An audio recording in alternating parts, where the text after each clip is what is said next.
السلام عليكم ورحمة الله وبركاته. الحمد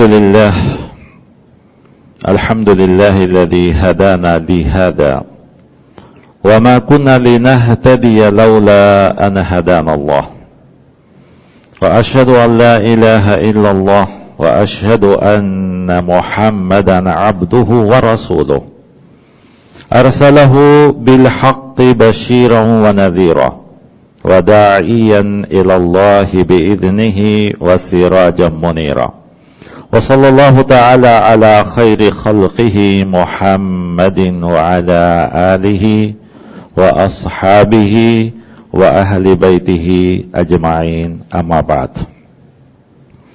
فأعوذ بالله من الشيطان الرجيم، بسم الله الرحمن الرحيم. والذين جاءوا من بعدهم يقولون ربنا اغفر لنا ولإخواننا الذين سبقونا بالإيمان ولا تجعل في قلوبنا غلا للذين آمنوا ربنا إنك رؤوف رحيم.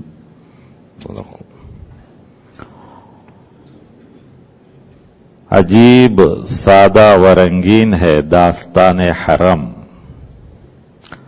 عجیب سادہ و رنگین ہے داستان حرم، ابتدا ہے اسماعیل تو انتہا حسین. محترم حضرات و خواتین، تمام تعریف، حمد و ثنا، پاکی اور بڑائی پاک اور بے عیب اللہ کی ذات ہے، جو ساری کائنات کا خالق، مالک، حاکم اور رازق.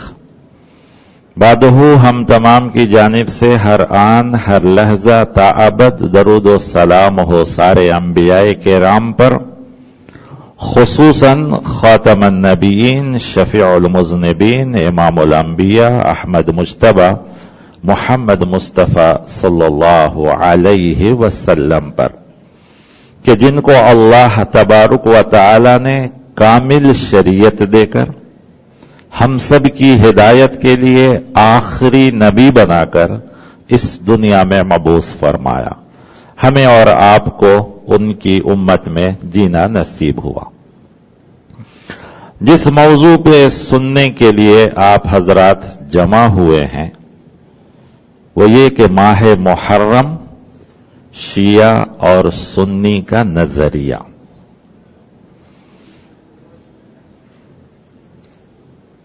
کسی تعریف کے لیے نہیں بلکہ آپ حضرات کی معلومات کے لیے بتا دینا مناسب سمجھتا ہوں کہ آج سے کئی سال پہلے شیعہ قاضی غلام مہدی خان صاحب، جن سے ہماری بات چیت بھی ہوتی رہتی ہے، انہوں نے مجھے اپنے یہاں ایک بار دعوت دیا تھا کہ ہم لوگ تو آپ کے یہاں آتے ہیں، آپ کبھی ہمارے یہاں نہیں آتے، نوجوانوں کا فنکشن ہے، آپ آئیے اور آپ کا بیان رہے گا. میں مان لیا اور میں گیا بھی، اور اسی آیت اور اسی شعر سے میں نے وہاں تقریر شروع کی تھی. یہ اس لیے بتا دینا مناسب سمجھ رہا ہوں کہ بہت سے لوگ یہ سمجھیں گے کہ میں کہیں اور رہتا ہوں اور یہ جگہ ہے، شاید جگہ بدلنے سے میری باتیں بدلیں گی. یہ کبھی نہیں ہو سکتا ہے. میں شروع میں ہی اللہ سے دعا کر رہا ہوں، اور یہ وہ دعا ہے جو شیخ عبدالقادر جیلانی رحمت اللہ علیہ اپنی تقریر سے پہلے کہا کرتے تھے، یا حی یا قیوم برحمتک استغیث، کہ اے زندہ اور قائم رہنے والے اللہ، میں تیری مدد، تیری رحمت کے ذریعے مدد چاہتا ہوں. اور اس کے بعد کہتے تھے لا معین الا اللہ، اللہ کے علاوہ کوئی مدد کرنے والا نہیں. ولا دلیل الا رسول اللہ، اور اللہ کے رسول کی بات کے علاوہ کسی کی بات دلیل کے طور پر نہیں. کسی بھی تقریر کے لیے شروع میں جو آیت پڑھی جاتی ہے اس تقریر کی پوری جان ہوتی ہے، اور بیچ میں بھی بہت سی آیتیں آتی ہیں جو تقریر کا حصہ ہوتی ہے۔ میں نے جو آیت تلاوت کی یہ سورۃ الحشر کی آیت، سورۃ الحشر کی آیت نمبر 10، لیکن بیچ میں جو آیتیں آئیں گی اس میں سے سب سے پہلی آیت سورہ توبہ کی آئے گی۔ سورہ توبہ کی آیت نمبر 36 آپ کے سامنے 36۔ ان عدت الشہور عند اللہ 12 شہرا فی کتاب اللہ یوم خلق السماوات والارض منها 4 حرم ذلك الدين القيم فلا تظلموا فيهن أنفسكم وقاتلوا المشركين كافة كما يقاتلونكم كافة واعلموا أن الله مع المتقين۔ اللہ تبارک و تعالی نے اس آیت کریمہ جو سورہ توبہ کی آیت نمبر 36 ہے، اسلامی کیلنڈر، اسلامی سال اور اسلامی کیلنڈر کے جو 12 مہینے ہیں اس کی تاریخ، اس کی عظمت اور ان میں سے کون کون سے مہینے کیا ہیں اس کی پوری حیثیت کو بیان کر دیا ہے۔ اللہ تعالی صاف صاف کہہ رہے ہیں کہ ان عدت الشہور عند اللہ 12 شہرا فی کتاب اللہ، کہ بے شک مہینوں کی تعداد اللہ تبارک و تعالی کی کتاب میں 12 ہیں، اور وہ 12 مہینے اللہ تبارک و تعالی نے اس وقت بنائے ہیں جس وقت زمین و آسمان کو پیدا کیا ہے۔ یوم خلق السماوات والارض، جس دن اللہ نے زمین و آسمان کو بنایا اسی دن یہ 12 مہینے بھی بنائے جو اسلامی کیلنڈر کے ہیں۔ منہا 4 حرم، ان میں سے 4 مہینے حرمت کے ہیں، فضیلت کے ہیں، احترام کے ہیں۔ وہ 4 سے مہینے کون سے ہیں؟ محرم، رجب، ذیقعد اور ذی الحج، یعنی نمبر کے اعتبار سے پہلا مہینہ، رمضان سے پہلے شعبان سے پہلا مہینہ رجب، اور سال کا آخری 2 مہینہ 11واں اور 12واں مہینہ۔ اگر تھوڑا ہم ایسے کر لیں کہ آخری 2 مہینہ اور پہلا مہینہ تو 3 کنٹینیو آتے ہیں اور بیچ میں ایک رجب آتا ہے، یہ 4 مہینے حرمت کے ہیں۔ اللہ تعالیٰ اس کے بعد کہتے ہیں ذالک الدین القیم، یہی سچا دین ہے، یعنی مہینے میں 12 ہی ہیں۔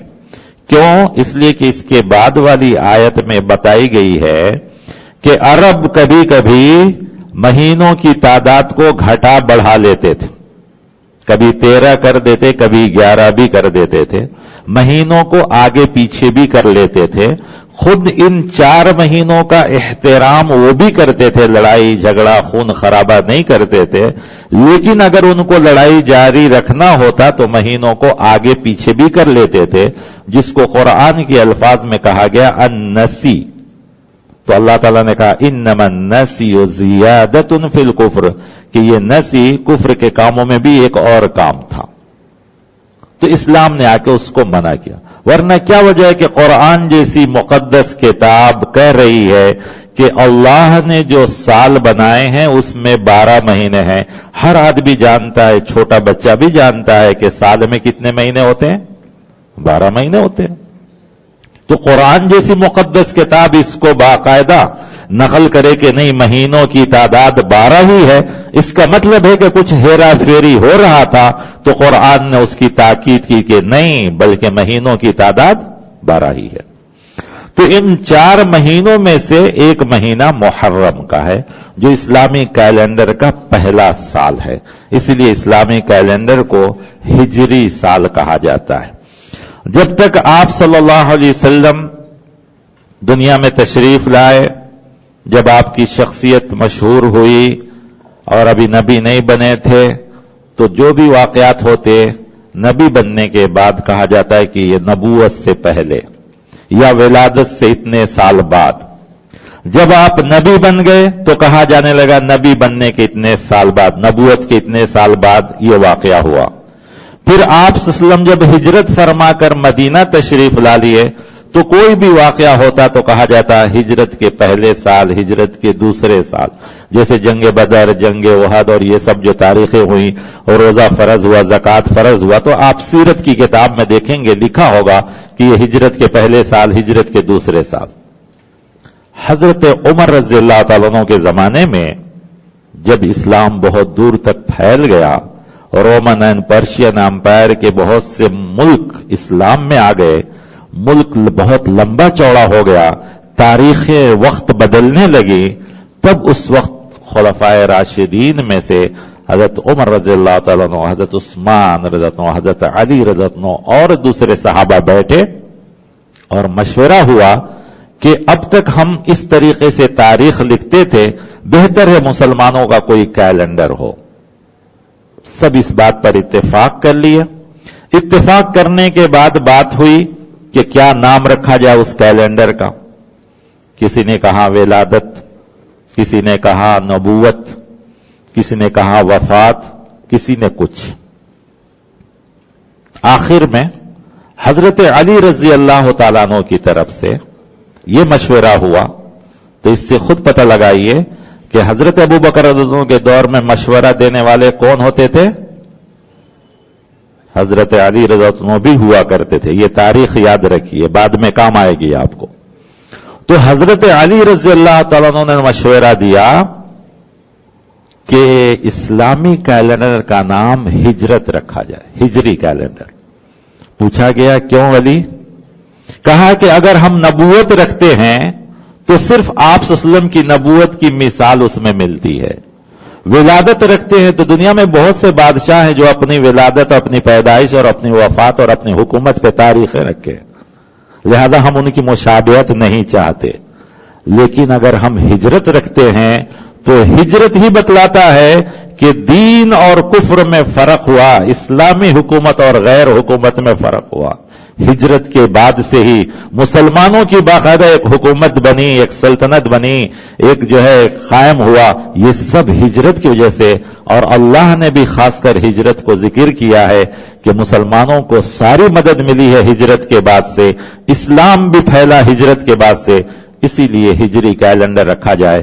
سب نے اس کو مان لیا اور اس کے بعد سے ہمارے اسلامی کیلنڈر کا نام ہجری کیلنڈر رکھ دیا۔ کس کا مشورہ تھا؟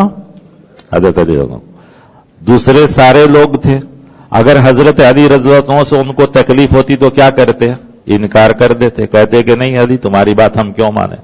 لیکن نہیں، ایسی کوئی بات نہیں تھی، سب مل کے رہتے تھے، اور جو بھی کوئی اچھی بات پیش کرتے تھے سب اس کو مان لیتے تھے۔ حضرت علی رضی اللہ عنہ کے مشورے کے بعد یہ طے ہو گیا کہ اسلامی تاریخ کا نام، اسلامی کیلنڈر کا نام ہجری کیلنڈر ہے، جسے آج تک ہم فالو کر رہے ہیں اور انشاءاللہ قیامت تک رہے گا۔ آج ہم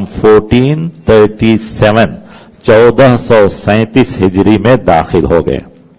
اللہ تعالیٰ سے دعا ہے کہ اللہ تبارک و تعالیٰ گزرے ہوئے سالوں میں ہم سے جو کوتاہیاں ہوئی، سستیاں ہوئی، غفلت ہوئی ہیں، اللہ تعالیٰ ان سب کو معاف کرے، اور آنے والے سالوں میں یا اس سال کو بھی ہمارے لیے امن کا، شانتی کا، سکون کا، ایمان کا، عمل و اخلاص کا سال بنائیں، اور اللہ تعالیٰ نہ صرف مسلمانوں کو بلکہ ساری دنیا کے انسانوں کو امن و سکون کی زندگی گزارنے کی توفیق عطا فرمائے۔ پھر اللہ نے جس مقصد کے لیے ہمیں اور آپ کو پیدا کیا ہے وہ مقصد حاصل کرنے کی توفیق عطا فرمائے۔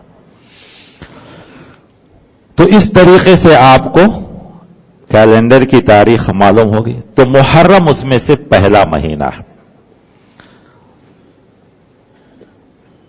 قرآن کی اس آیت سے محرم کی حرمت ثابت ہوئی، احترام ثابت ہوا۔ قرآن کے بعد ہمارے لیے دوسری سب سے بڑی چیز حدیث ہے اور صحیح احادیث ہے۔ احادیث میں اس مہینے کی حرمت فضیلت کا ذکر کیا گیا ہے۔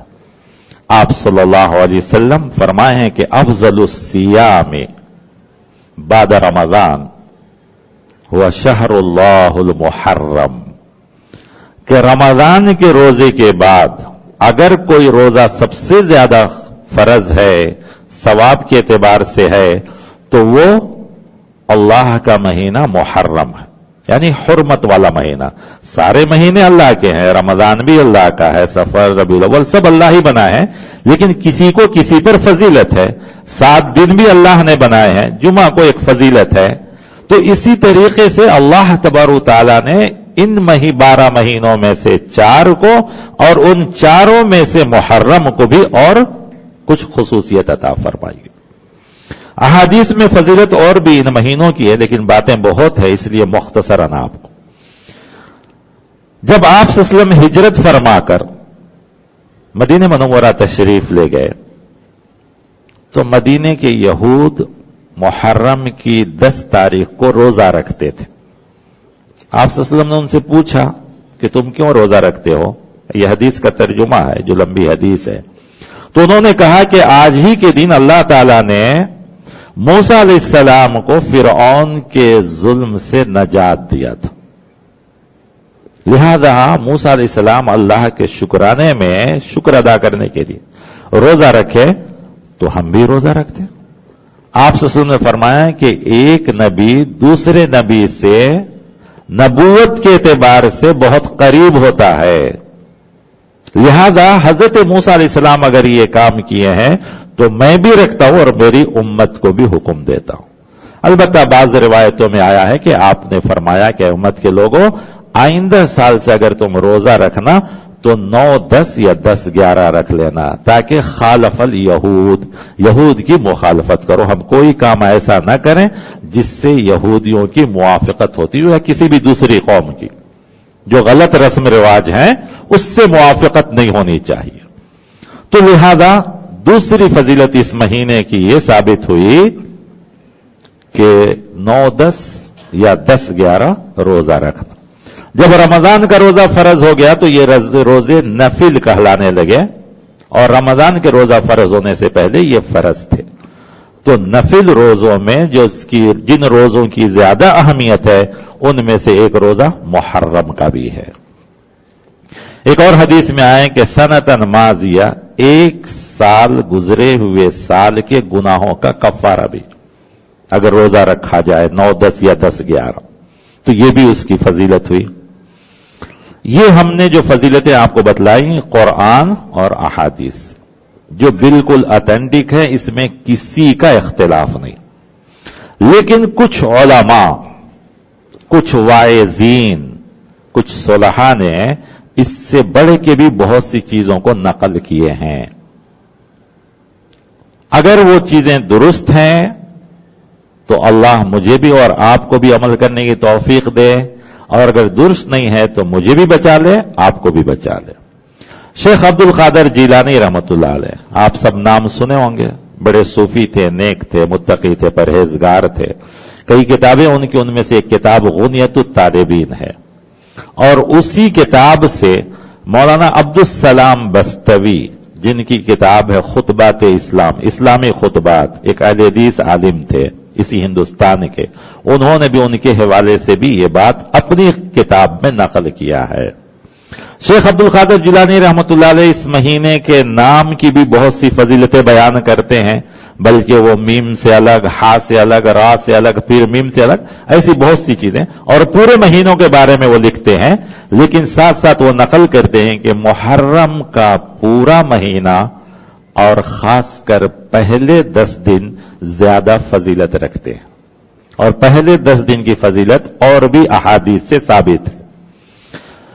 پہلے 10 دنوں میں وہ بہت سے واقعات بیان کرتے ہیں، کہتے ہیں کہ انہی 10 دنوں میں آدم علیہ السلام سے لے کر، میں مختصراً بیان کر رہا ہوں، حضرت موسیٰ علیہ السلام تک